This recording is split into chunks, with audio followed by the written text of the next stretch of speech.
অন্য স্বরাষ্ট্রমন্ত্রী আপনি এতভাবে গিয়ে জোরে কথা বলতে পারছেন? পারেননি।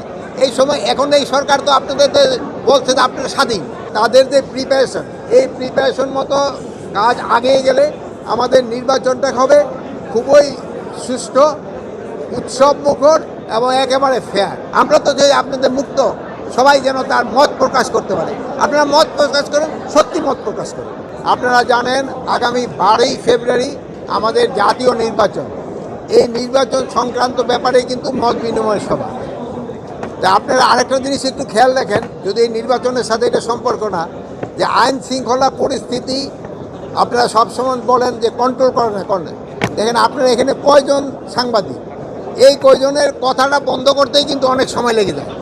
18 কোটি লোকের আইন শৃঙ্খলা রক্ষা করা কিন্তু একটা ডিফিকাল্ট কাজ। আপনার কথা বন্ধ করতে সময় লেগে যায়।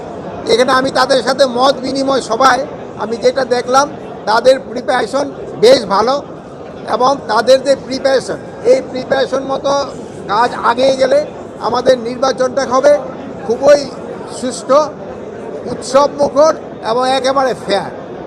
এখানে কোনো ধরনের কোনো অসুবিধা হবে না। এখন এই ব্যাপারে সবার সাথে সবার একটা সহযোগিতা রয়ে গেছে, ঠিক আছে। এখন হলো যে নির্বাচনকালীন যে সহিংসতাগুলি হচ্ছে, এটা হচ্ছে কিন্তু অনেক সময় নিজেদের দলের ভিতরে। আপনারা আপনি কোন কিসে কাজ করেন? হ্যাঁ, চ্যানেল 24। চ্যানেল 24 থেকে আমরা তো বলছি যে একজন প্রতিনিধি আসবে। কারণ আপনারা 2 জন প্রতিনিধি চলে আসছেন। একজনে বলছেন ভাই আপনি চলে যাবেন, অর্থাৎ আপনি বলছেন না আমিও চ্যানেল প্রতিনিধির প্রয়োজন। আপনারা হলে 2 জনেই মারামারি শুরু করে দিচ্ছেন। এই ধরনের সমস্যাটা হচ্ছে, নিজেদের ভিতরে সমস্যা হচ্ছে, প্লাস পার্টির ভিতরেও সমস্যা হচ্ছে। এইগুলি ক্ষেত্রে আপনারা একটু সবাই একটু জনসচেতনতা বাড়াবেন, যে এত কথা করেছেন, এত জনসচেতনতা বাড়াবেন, ওইটা কমে। আর ইলেকশনকালীন সময়ে পরিস্থিতি যেন পুরাটা শান্ত থাকে, এই জন্য যত ধরনের ব্যবস্থা নেওয়ার আমরা নিচ্ছি।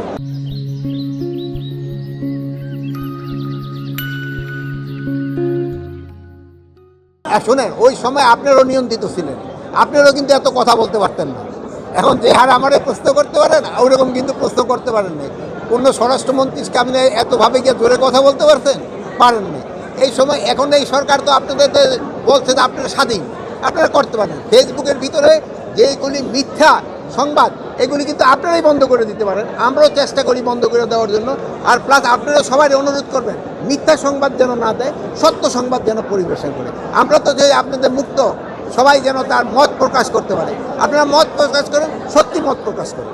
যেহেতু এই চট্টগ্রাম ডিভিশনটা একটা এলাকা যেখানে সমুদ্র আছে, পাহাড়ও আছে, সমতল ভূমি আছে, এই জন্য কিন্তু আমরা এখানে সব ধরনের ফোর্সেরই ব্যবস্থা করা হয়েছে। এখানে নেভির সংখ্যাও বাড়াই দেওয়া হয়েছে যেহেতু সমুদ্র আছে, কোস্টগার্ডের সংখ্যাও বাড়াই দেওয়া হয়েছে যেহেতু সমুদ্র আছে, প্লেনে রয়ে গেছে, সেনাবাহিনীর সংখ্যা অনেক বাড়ানো হয়েছে, পাহাড়ি এলাকায় সেনাবাহিনীর সংখ্যা বাড়ানো হয়েছে। এয়ারফোর্সের এখানে কিন্তু আমরা স্ট্যান্ড বাই হেলিকপ্টারও রাখতেছি, যেহেতু তাদের এই জিনিসপত্রগুলি পৌঁছে দেওয়ার জন্য প্রতিটা ক্যান্ডে দুর্গম এলাকাগুলিতে এইটার ব্যবস্থা রাখা যায়। যেই জায়গায় পরিস্থিতি ওইভাবে ব্যবস্থা করা হচ্ছে।